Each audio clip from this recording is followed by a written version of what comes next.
Hey everyone, welcome to Relatively Refined. My name is Patty.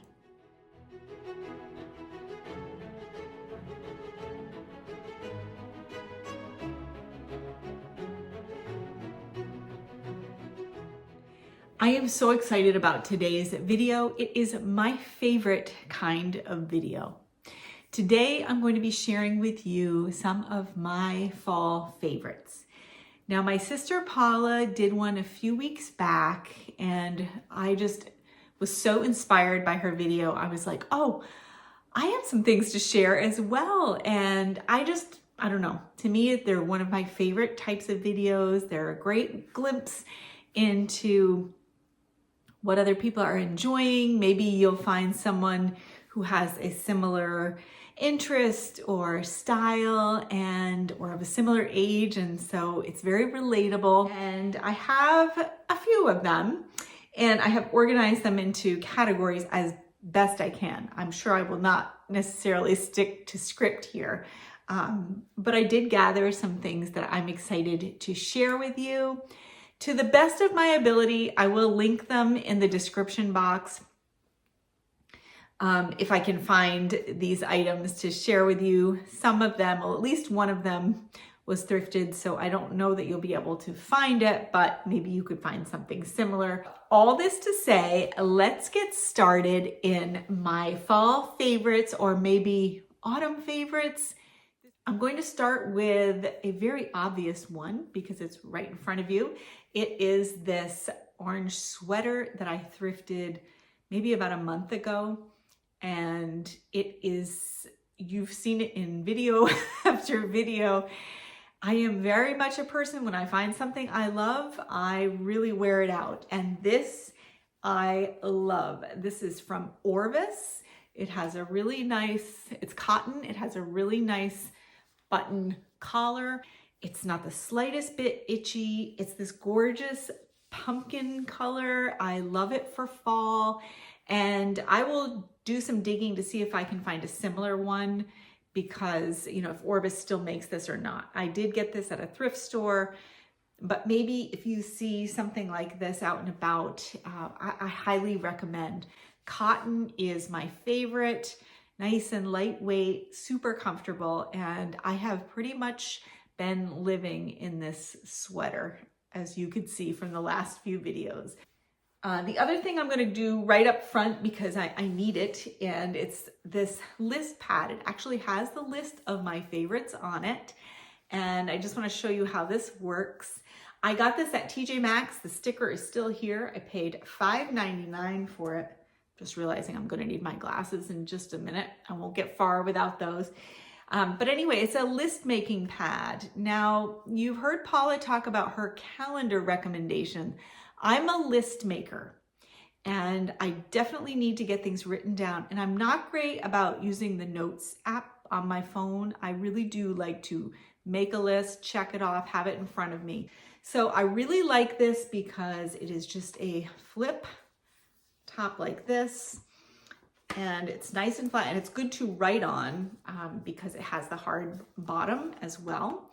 And then you just tear off the pages. It also comes with this nice pen here.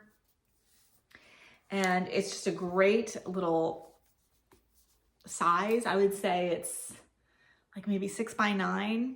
It is Laura Ashley is the brand. It has all the information on the back from lauraashleyusa.com. And I bring it to bed with me, so it sits on my nightstand if I get ideas in the night, which I'm sure many people do. And then it comes down with me in the morning, where I continue to make lists. Well, let's stay on paper products and we'll go into books. So this first one is called Myrtle. It is from the School of Mystery. It is a puzzle book, and I got this as a Christmas gift from my mother, and we loved it. I know there are at least 3 in the series. So what is Myrtle? Well, Myrtle is a book of logic puzzles. I love logic puzzles. I have since I was a little girl. And I remember as a young woman, I was studying for the LSATs for law school. And I remember loving the practice tests for that because they were like logic puzzles. And so this just is my favorite type of puzzle to do. I do like crossword puzzles, but I like logic puzzles even more. So this is filled with them. And what's really fun about this is it goes from easier to harder. So it graduates. So, and they organize it like school. So it is the school of mystery after all. So there's freshman, sophomore, junior, and senior.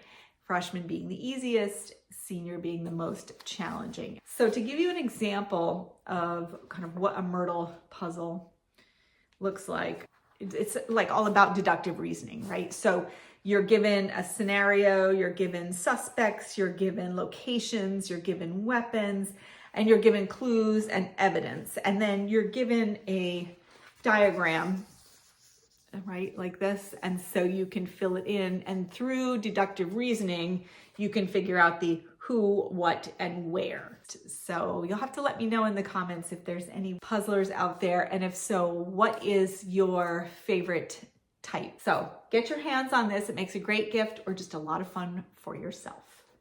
And the last paper book item here is, I'm not sure if I talked about this before. This is a book I thrifted for my husband. It is it's called Theodore Roosevelt for the Defense. It is by Dan Abrams, and I am reading it now, and I absolutely love this book. From the New York Times, best-selling author of Lincoln's Last Trial, which is another really great book. So this is Dan Abrams. So this takes readers inside the courtroom to witness the epic 1915 case in which Theodore Roosevelt, weighing one last presidential run, defended his integrity and challenged the political system. No more dramatic courtroom scene has ever been enacted, reported the Syracuse Herald on May 22, 1915, as it covered the greatest libel suit in history, a battle fought between former President Theodore Roosevelt and the leader of the Republican Party. So it goes on. And of course, Roosevelt defended himself in this case. This is a very interesting case. And the courtroom battle to save his legacy. Interesting glimpse into Theodore Roosevelt's mind, how he prepared for the case itself, and the implications on the future. So really, really good book. I think it really does give you pause to think about what was actually at stake in this case. So not a short book. It's taking me a while to get through, but I cannot recommend this book enough. And I apologize because I think I've already talked about that book, but fall favorites, it had to come and make an appearance. Okay, let's get to some food items. And I don't have them here. And there's a reason I don't have them here, because these food items are so good, they do not last. So I will insert pictures of them so you know what you're looking for, should you be brave enough, or should you have more self-control than I do and be able to purchase these things and not eat them in one sitting, as I am wont to do. So when it comes to crackers and chips and that kind of thing, I have very little self-control. But I'm not a huge tortilla chip person unless it's like part of nachos or dipped in a really good guac, then I'm all in. That is until I found these tortilla chips. They are called Tortiyahs, and I will put a picture here or here so you can see what they look like. Hands down, the best tortilla chip I have ever eaten. They have some excellent seasoning on them. They are, I can't tell you what makes them so good. Could be that seasoning. It could be the thinness, the crispiness of them. I'm not entirely sure, but they are so incredibly good that if I buy a bag, they are, between my husband and I, they're just gone. The other food item that is on my list next. Purely Elizabeth granola. It is so good. My daughter got me started on it this summer when she was home from college. And similar to tortilla chips, like I'm not a huge granola. I could take it or leave it. I do like it, but this is different. And it comes in several flavors. All are good.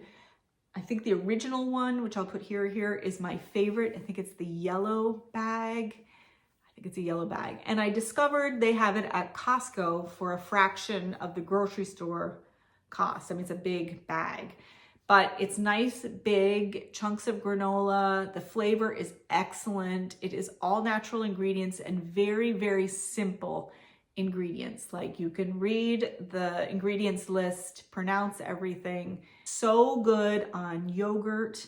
And if you haven't had the Cabot triple cream vanilla yogurt, so good. It's like dessert. Okay. What else? Okay, so I do have a beauty item, and it's a gadget, and I'm not a gadget person at all. And I've used the same cleanser pretty much my whole adult life, the CeraVe cleanser, but I did buy something different. So I usually use my hands to wash my face, but then I was starting to use a gentle washcloth to get a little bit of exfoliation, but that was irritating my skin. I don't like to use scrubbing, like a facial scrubber. I do have one that I use like once a week or every other week, but certainly not daily because I have sensitive skin. So I was influenced to buy this from Angie from Hot and Flashy. If you don't watch her, she is the guru of all things skincare. And I think she's in her 60s, and she looks incredible. And she does a lot of testing of different products so that, you know, she can make informed recommendations. And she recommended this. This is, I think it's from the company Dow, T-A-O or Dow. It's a little scrubber. So it's a little scrubby that you just push a button and you just do a very light touch, and it works great. It sits in this pod which charges it, and it also has a blue light in there, so it gives it a little bit of a disinfectant as well. The little scrubber, the little facial scrubber came with a different top. It was like a brush head, and I purchased the silicone one, just easier to clean and a little bit gentler on my skin. So I love this thing. So I use it once a day, and I go very, very gently. So it just gently exfoliates. It feels really, really good. And then when I'm done, I just rinse it and put it in its little pod, which is plugged in, and there's a light on it, so you know it's sitting properly, it's charging, and it's getting a little bit of blue light disinfectant. I don't have to deal with washcloths and maybe the bacteria that gets in them. And also, I don't know, when I have a washcloth in my hand, I tend to really scrub, and that's not great for your skin. So this is a much gentler way to clean. And I'm sorry, but is that not the cutest little thing? It does come in a few different colors, but I had to get pink. So I really enjoy this. I'm not much of a gadget person, like I said, but this one I do like. It also, the plug, it's a USB. So if you have, you know, it can plug into a USB or, you know, into a wall charger. So I've been using it a few months, and I really, really love it. And speak of scrubbing, this is something I really cannot live without. It's not pretty to look at because it's well loved. It is called a Euro Scrubby. And this is mine. I need to replace this. But I just cannot be without it. And I get these at our local kitchen store. I have not researched whether this is something you can get on Amazon. You probably can, but I do like to get it locally from our local kitchen store. This is such a great gift or stocking stuffer. Like, it is something, once you use it, you think, how did I survive without it? So it is, as said, it's a scrubber, but it's a little more gentle than, well, it's a lot more gentle than like a steel wool.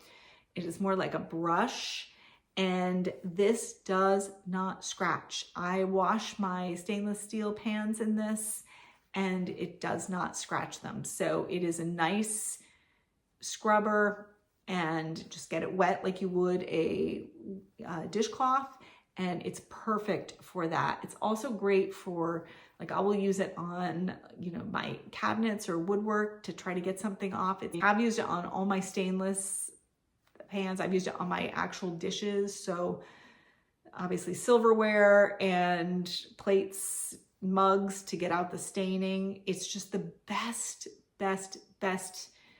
kitchen item I've owned, and I cannot be without it. So I need to get another Euro Scrubby. Oh, and I throw it right in the wash, and I just lay it on my sink to dry. So get yourself a Euro Scrubby. I think you will not be disappointed, and then you'll thank me later, because it is something that I for sure cannot live without. Okay, this is the final physical thing that I'm going to show you, and it comes out every year. It is my perennial fall favorite, and it is the Bath & Body Works pumpkin pecan or pecan waffle candle. I have to have this in my house every fall, or it just doesn't seem like fall. It is far and away my favorite fall scent of all time. If you don't like strong scents, this may not be for you, because this one has throw. I've told this story before about, we had a painter on our porch, and I had this burning inside, and he was like, he could smell it outside, and he kept saying, "What are you making in there?" And it's like, I'm not making anything. I'm burning a candle. And all of my kids ask for this when they come home for Thanksgiving. They said this reminds them of home. So I have to have this burning. Pumpkin pecan waffles. It is, it's so good. Now I could read to you what the notes are. Fragrance notes: maple syrup, golden waffles, pumpkin spice, and brown sugar. So if that doesn't smell like weekends in Vermont, I just don't know what does. So anyway, I have to plug this candle because it is my favorite. So I had to get it. Cannot be fall here without my pumpkin pecan waffle candle. Okay, so that's it for the physical items. Now I do have a couple of, I have audiobooks, podcasts. So audiobooks, I am a huge audiobook person. I'm an auditory learner. I really love to be read to. I take in information through my ears, and that is my favorite way to get information, and I seem to retain it best that way.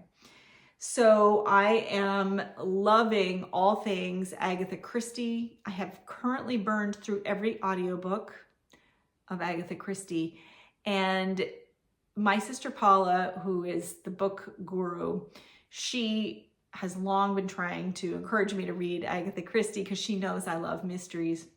And I just thought, I don't know. Well, let me tell you, I started and I could not stop. So I'm thoroughly enjoying, and have been enjoying this fall, listening to all things Agatha Christie. And I just realized I put them on when I go for my walk. And another favorite, I think it's a favorite, it's like a love-hate. I do have one more physical thing. My weighted vest. And I'll tell you why it's a love-hate, and why it's in my favorites as a love-hate. I was diagnosed with osteoporosis, and one of the things, of course, they tell you is weight-bearing exercise. So in order to increase the weight-bearing exercise, it's important to do things like jumping and stomping and having that, that contact, that weight-bearing effect. So I love to walk, but short of like stomping down the road, I wasn't able to get the impact that I needed for my bones. So I got a weighted vest, and that has really helped me to get that contact, to get that weight bearing exercise. And I have an embarrassingly small weighted vest. This is only 8 pounds. Probably 12 would have been better. It makes it that much more of an impact, and I feel like I get a lot more bang for my buck. I will link the one that I have in the description box. I can't tell you that it's the greatest thing because it's the only one I've ever tried. I don't find it particularly uncomfortable, but I'm sure if you did some research, you could find one that is probably quite comfortable. My friend suggested getting like a double sternum strap. This one just has one, but I think it's because it's only 8 pounds. So I'm not sure. I do think that would make it more comfortable. So if you are able to find one with 2 sternum straps, I think it would be more comfortable. And you'll have to let me know in the comments if you're doing the weighted vest thing. It seems to be the trend with those of us in our middle age. And I have to say, I think it is helping me to get more of a workout out of my walks. So I veered off my list, but I did want to get the weighted vest in there. I also have a podcast for you. This one is not necessarily a new one to me. I've listened to it for several years, but I have a much more renewed interest in it this summer and into fall. And it is the History Chicks podcast. I love this podcast so much. It is a podcast about women in history.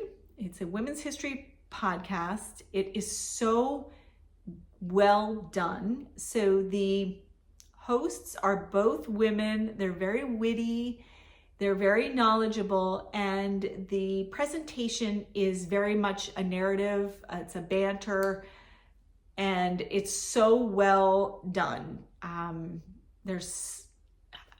I think it's a good listen. It's riveting. And they also bring a clarity to some, I think, difficult to understand parts of history.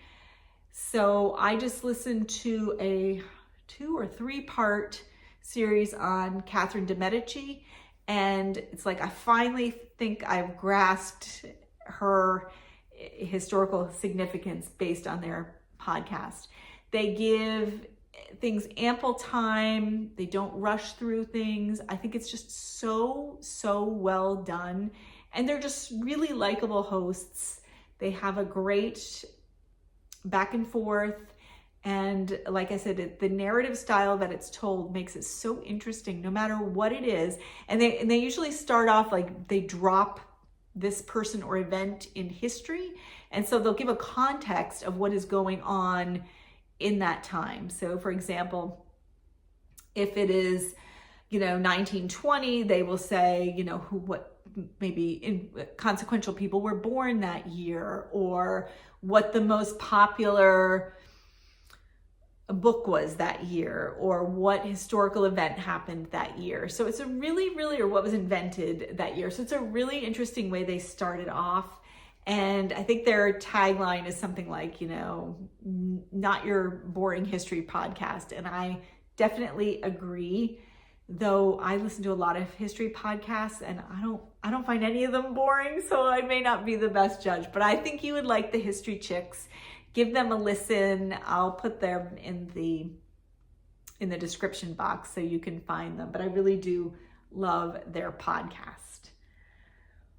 Whew, that is a lot of talking. I'm just going to check my list here. So I got it. Got it all. And my final thought was, I'm always asking this, but if you have any podcast recommendations or audiobook recommendations, please let me know in the comments, because I primarily listen to consume information. And so if you have a good one, let me know. I love history.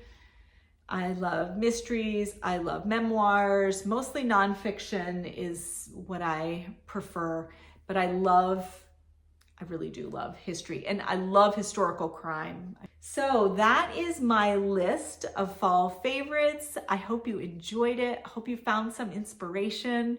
Let me know in the comments your thoughts, what's your takeaway on all this, and do you have any suggestions for me? I would love to hear from you. All right, everyone, please give this video a thumbs up if you enjoyed it. I cannot tell you how much that thumbs up means to our channel, to the algorithm, to YouTube. It really pushes our video out, which is so helpful to growing our channel.